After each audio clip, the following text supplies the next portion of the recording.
So when you try to picture a place of worship in the Western world, there's this immediate, almost instinctive expectation of permanence, Oh, absolutely. right? Like you automatically think of a cathedral. It's constructed from heavy stone.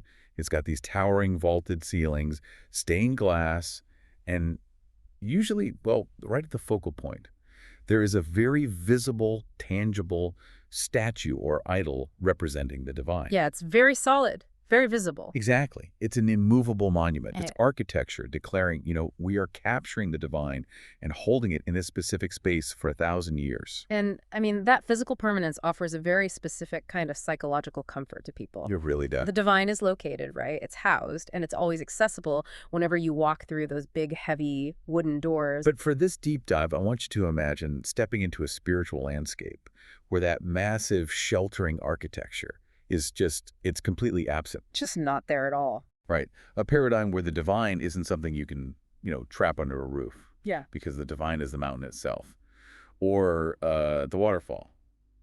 Or just the sheer face of a cliff. It's a total shift in perspective. It is. And today, we're opening our whole series on the syncretism of kami and Buddhas by traveling way back to a time in ancient Japan before permanent shrine buildings were even a concept. Yeah, the really early days. We're looking at this deeply animistic worldview where the sacred was invisible, entirely dynamic, and lived directly within the raw topography of the land. And, understanding this primal, unhoused version of Japanese spirituality is, well, it's the crucial first step for us. Because of what comes later, right? Exactly, because centuries later, this monumental cultural collision happens when Buddhism arrives, bringing with it these vast temples and golden statues. A huge shock to the system. Oh, a massive shockwave.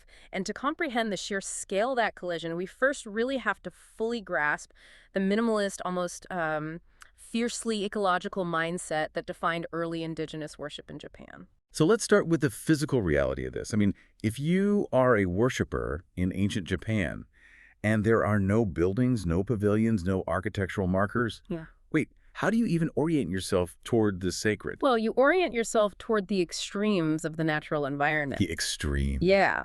The earliest objects of worship were not human-made representations of nature. They were the actual staggering physical features of the landscape itself. Okay, so like what? Like a towering ancient tree, or an imposing monolith of rock, or a plummeting waterfall. And we can actually still see the blueprint of this ancient mindset today at a place like Omiwa Jinja. Oh, right. The spatial layout of Omiwa Jinja is brilliant because it essentially forces you to look at the environment differently. It really does, because when you visit most modern shrines, you generally approach the Honden, which is the main sanctuary building where the deity is formally enshrined. Right. But Omiwa Jinja traditionally operates completely without a Honden. There's no building for the deity. None. There is a worship hall where you stand, sure, but when you look past it, there is no building housing the kami.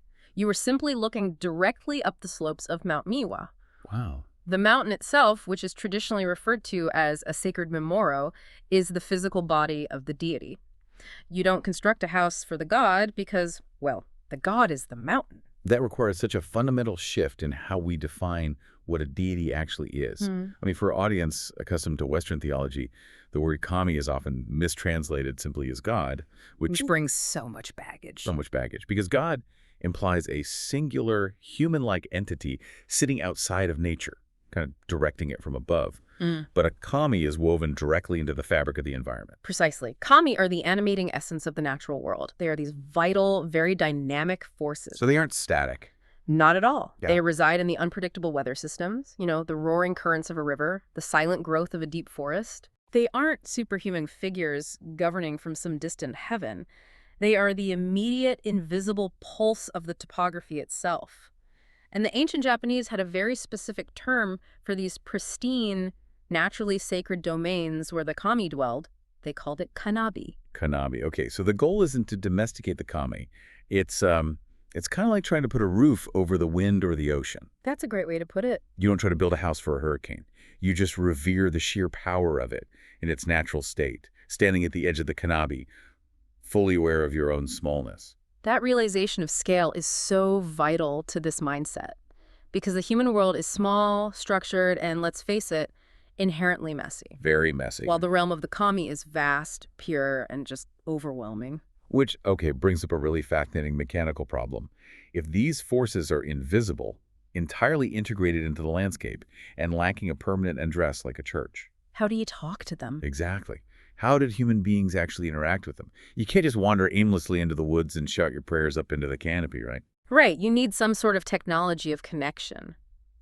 And the ancient Japanese developed this brilliant spatial system to handle exactly this. The temporary ritual space. Yes, because kamis are dynamic, they aren't always just lingering in one accessible spot waiting for us.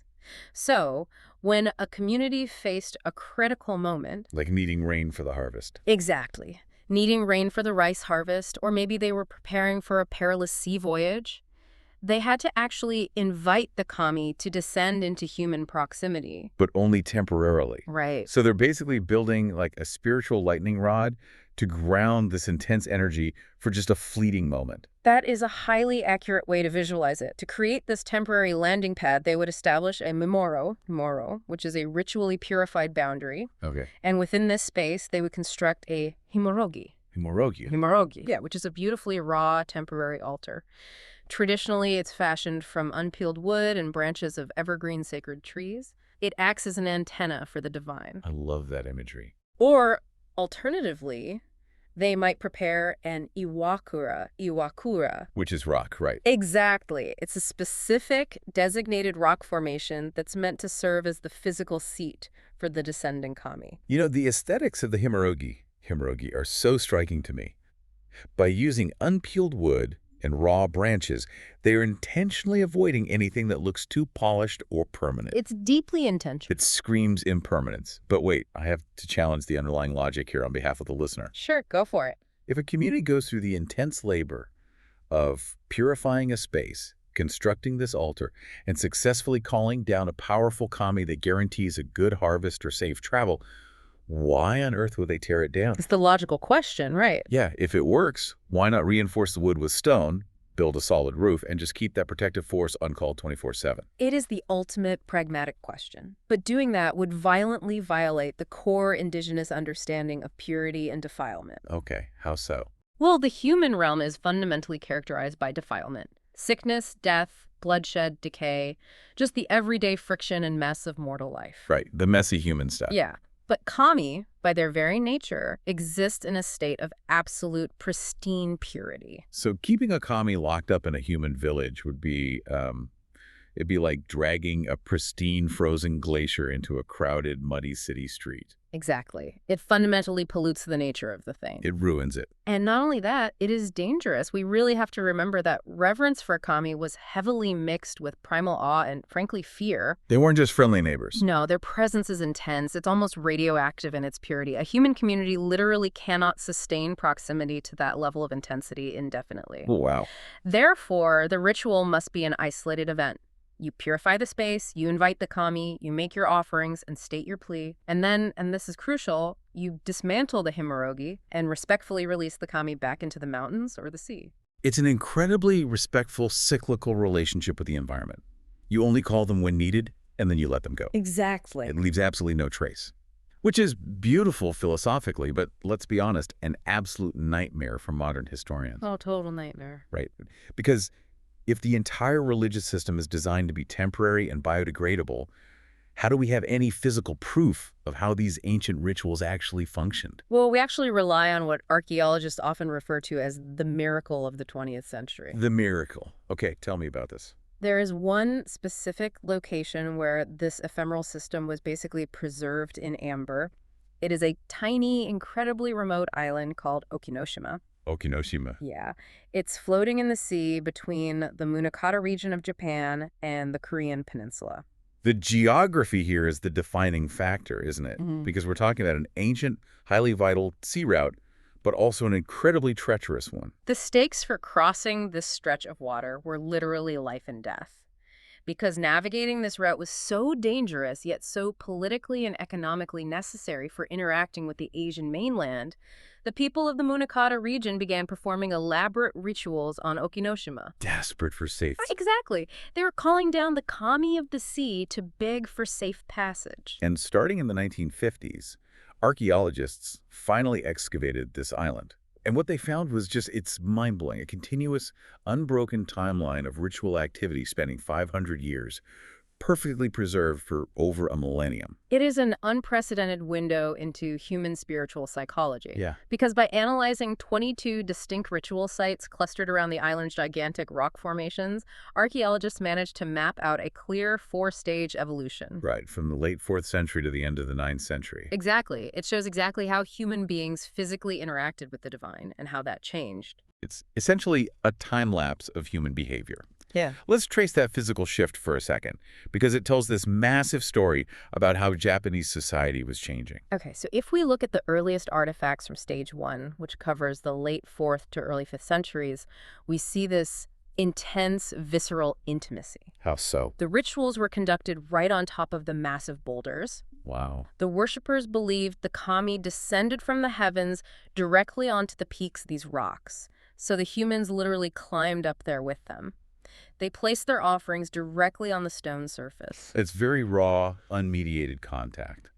You are sharing the absolute focal point of the kami's descent. Yes, very close. But that intimacy doesn't last, does it? No, it shifts dramatically. By stage 2, which moves into the late 5th and 7th centuries, we see an unmistakable physical retreat. They back away. They do.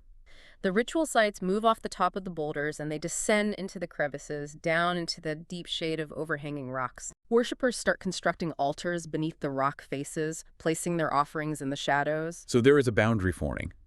They're no longer standing side by side with the divine on the summit. They're like seeking the periphery, creating a threshold. And that boundary hardens into a vast distance in stage 3. Which is when? From the late 7th to the 8th century. The archaeological footprint moves entirely away from the massive rocks.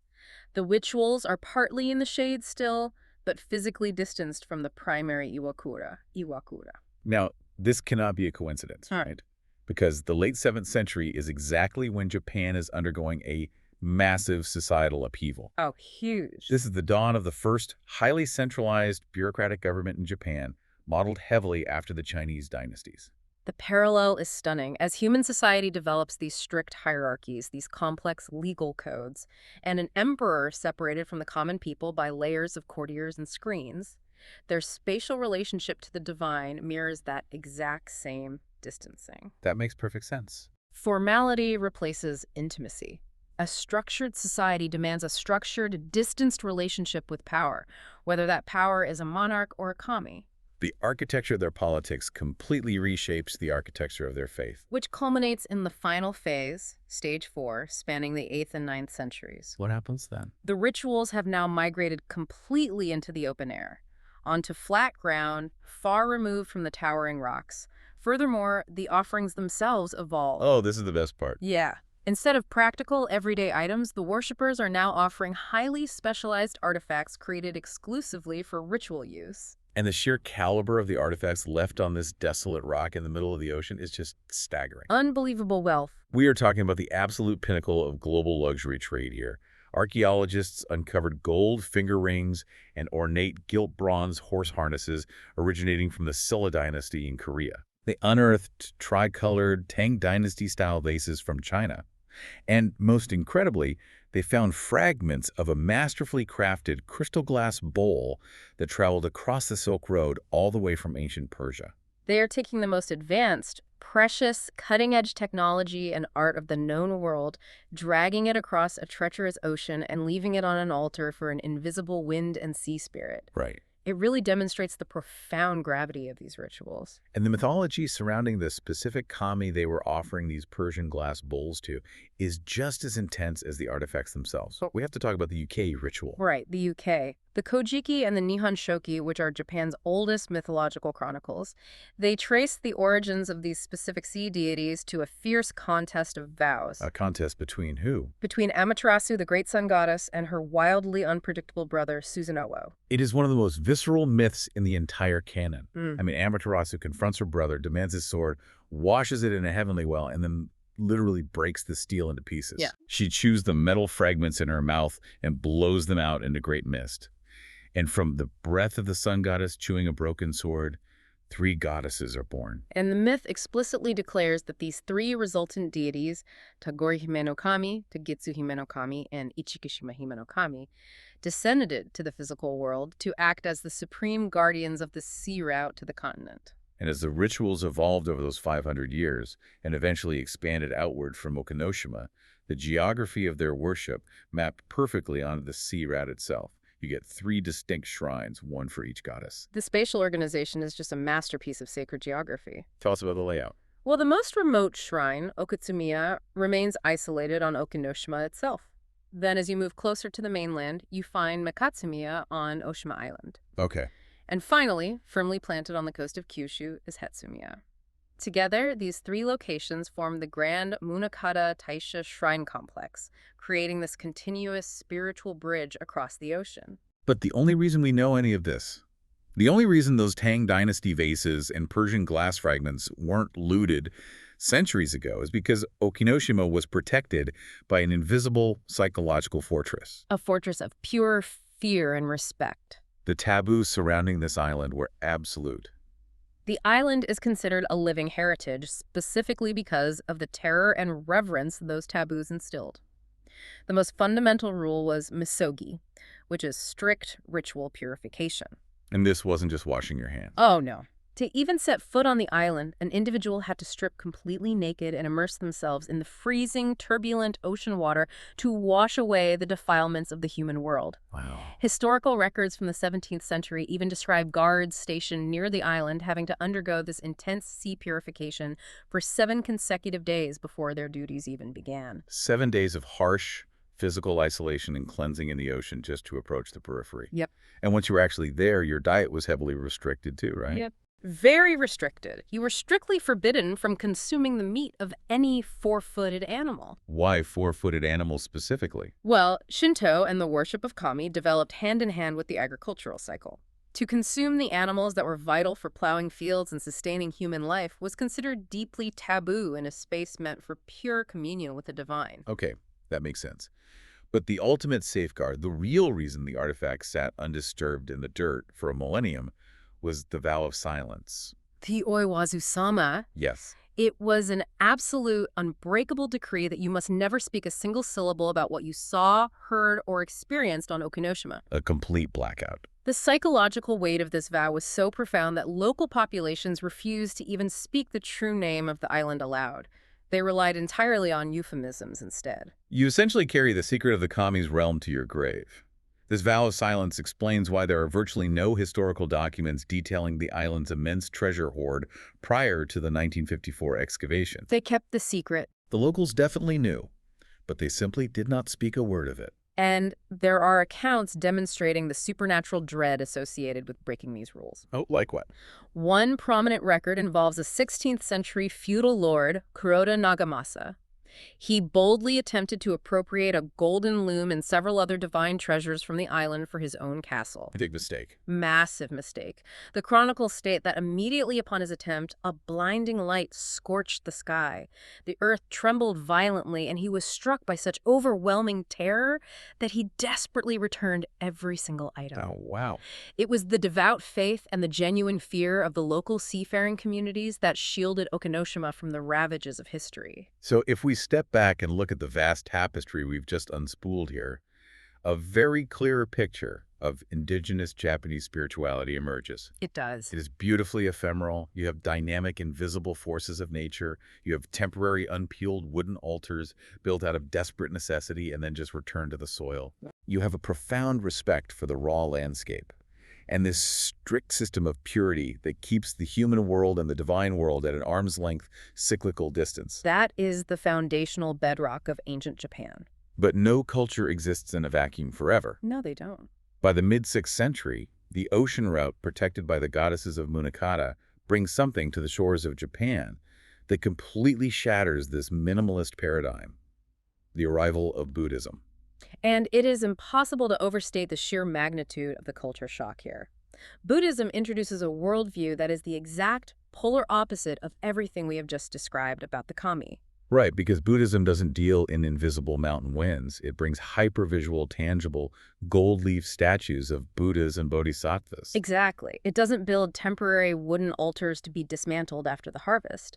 It constructs magnificent permanent temple complexes with colossal wooden pillars, intricate tile roofs, and incense-filled halls meant to stand for A centuries. total 180. Completely. And it introduces a dense, highly philosophical written doctrine regarding karma, salvation, and the cycle of rebirth.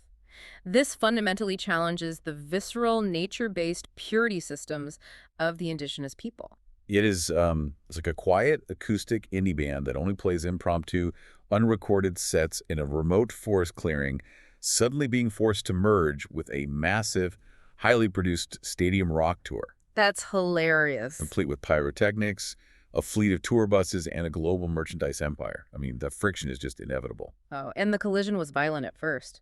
We see intense political and military warfare, most notably between the pro-Buddhist Soga clan, Who embraced the new religion. right, who embraced the cosmopolitan power of it, and on the other side, the fiercely anti-Buddhist Mononobe clan, who argued that erecting permanent temples and worshipping foreign deities would enrage the native kami and bring ruin to the nation. It's a textbook clash of civilizations. In many cultures, this ends with one system entirely eradicating the other, but that is not what happens in Japan. And this is the true genius of Japanese religious history. The friction eventually sparks an incredible theological alchemy. Alchemy. Yes. Instead of a zero-sum game of destruction, the Japanese people spend the following centuries weaving these two radically opposing paradigms into a single, cohesive tapestry. And they gave it a name, right? They engineer a brilliant philosophical framework known as Hanchi Suijaku. Hanchi Suijaku. Honchi Sujaku, Honchi Sujaku. Now, how does this theory actually manage to reconcile a golden cosmic Buddha with, like, an invisible waterfall spirit? By declaring that they are fundamentally the exact same thing. Yeah, the same thing. Yes, just Right. operating at different levels of reality. The theory argues that the universal enlightened deities of Buddhism, the Buddhas and Bodhisattvas, represent the original state or the absolute cosmic truth. Okay, so where do the kami fit in? Meanwhile, the indigenous Japanese kami are the local manifestations. They are the temporary, localized avatars that these cosmic Buddhas deliberately assume in order to interact with and save the people of Japan in a form they already understand. That is a staggering intellectual leap. They are essentially saying to the locals, you know that intense, invisible wind spirit you worship on Mount Miwa? That is actually just the localized manifestation of our universal Buddha of infinite light. Precisely. And this framework allows for a profound systemic merger. Because now they aren't enemies. Right. Suddenly, it becomes perfectly logical to build a permanent, heavy-timbered Buddhist temple directly adjacent to, or even within the sacred precincts of, an invisible kami's domain. Wow. It provides the theological permission for formless nature spirits to finally be represented through the visual language of Buddhist statuary. The two opposing forces don't just coexist, they intertwine at the root. Which transforms the entire architectural and spiritual landscape of Japan into the incredibly complex, dual-layered reality we recognize today. Yeah. You know, shrines and temples sharing the same mountain air, bells and clapping hands echoing in the exact same courtyards. And unpacking the mechanics of that astonishing transformation is the core mission of the series. Which makes this the perfect vantage point to conclude today's deep dive. We have journeyed from the invisible, formless energies resting in the ancient trees of Mount Miwa, out across the treacherous, freezing waters, to the evolving stone altars of Okinoshima. A long journey. And now, we leave you standing on the precipice of a monumental cultural revolution, watching the sails of the Buddhist envoys crest the horizon. The stage is set. The minimalist foundation has been laid, and the stadium rockers have just arrived at the venue. Next time on our audio exploration, we are going to dive into the intricate, often messy, and utterly brilliant ways the Japanese people managed to fuse these two opposing worlds together without tearing their society apart. It's going to be fascinating. But before we wrap up, I want to leave you with a thought to turn over in your own mind. In our modern era, we are deeply obsessed with leaving a permanent mark. We build massive concrete monuments, we stockpile digital photographs, we constantly demand physical, tangible proof that our experiences were real and that our beliefs hold weight. We really do. Yet the ancient Japanese found the absolute undeniable peak of the divine in things that were rigorously temporary. They found the sacred in forces that were invisible, altars that were dismantled, and rituals that left absolutely no trace on the earth. It makes you wonder, In our endless modern obsession with building things that last forever, what vital invisible forces are we completely forgetting to invite in?